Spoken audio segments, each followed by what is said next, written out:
This video contains spoilers for the ending to Final Fantasy X.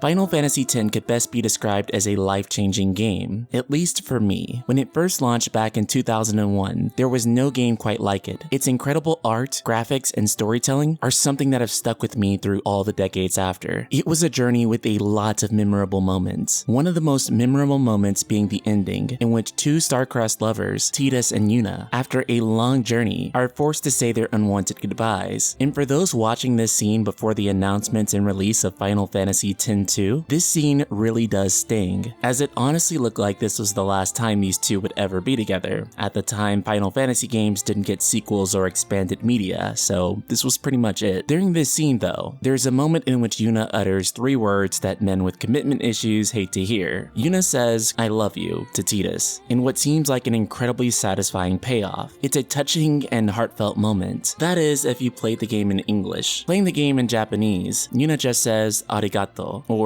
"thank you." From "thank you" to "I love you" is a pretty big change, and it sparked debate amongst the fandom for over the past 2 decades. But is one of these lines truly more fitting than the other? Does one have potentially more emotional impact, or even a greater degree of subtlety and meaning, to better serve the tonality of this epic conclusion? First and foremost, how did this change come about? There's a thought with English dubbing that massive changes are made without the consent or without any communication with the original creators. But honestly, this isn't exactly true. In the case of Final Fantasy X, the head of localization, Alexander O. Smith, pushed for the change to Yuna's final words to be "I love you" in the ending, from "thank you" to "I love you." This was actually met with a great deal of resistance from the Japanese side of development. "I love you" had never appeared in a Final Fantasy game before explicitly, with the reason for this being cited as it's not something that the Japanese usually say. And that's true, at least not in the same way that English speakers here in the West do. Us English speakers say "I love you" to our significant other, our parents, our friends, even our dogs. Whereas in Japan, it's used much more sparingly, and it's often cited as something that has much more weight around it. So then the real question becomes, was it a change for the better? That's a complicated question, but the real answer here is that I believe that it's entirely dependent on the culture and language you grew up in, that determines which one is more effective for you. For me, as a guy who grew up in the United States, I can firmly say, after forging a deep bond with someone in the same way that Tidus and Yuna did, knowing that it would likely be the last time I would see them, I wouldn't hesitate at all to drop the L-bomb. But in a similar fashion, I can't really speak for a culture that a Japanese person grew up in and which one would be more impactful for them, though I imagine they would probably prefer the more subtle ending, and if they do, they aren't wrong either. It really just depends on how you grew up. That's why translation and localization are 2 completely different things. I fully understand there are some purists who prefer a direct translation, but oftentimes direct translations are more likely to lose meaning than an interpreted localization. For that reason, a good English script usually isn't one-for-one with the Japanese script, and it takes liberties that will help convey the intentions of the original work in words and phrases that an audience native to them will understand. In fact, oftentimes English subtitles don't entirely match up to what's being said in the Japanese audio, simply because what's implied there isn't necessarily implied in English. Ultimately, this scene was one of the best in Final Fantasy history. It was also the first time in the series, according to localization head Alexander O. Smith, that a Final Fantasy game ever explicitly stated "I love you," which is kind of odd in a series that has told so many love stories like Final Fantasy has. Nevertheless, I believe it was a great change. So, Ultima Weapons, I want to know your take on this. Which one do you prefer? The Japanese version, "Thank you," or the English version, "I love you"? Subscribe, click the bell icon, and let me know in the comments below. And if you've been enjoying my content, be sure to check out the Patreon for the Night Sky Prince. I'm backed by some incredibly wonderful people that I'm extremely thankful for, such as Krutarth Gohill, who's contributing to the success and healthy life of this channel. I'm honestly excited to make more Final Fantasy, Square Enix, and JRPG videos for you guys. Thank you all so much. Shout out to Krutarth and the rest of the Ultima community.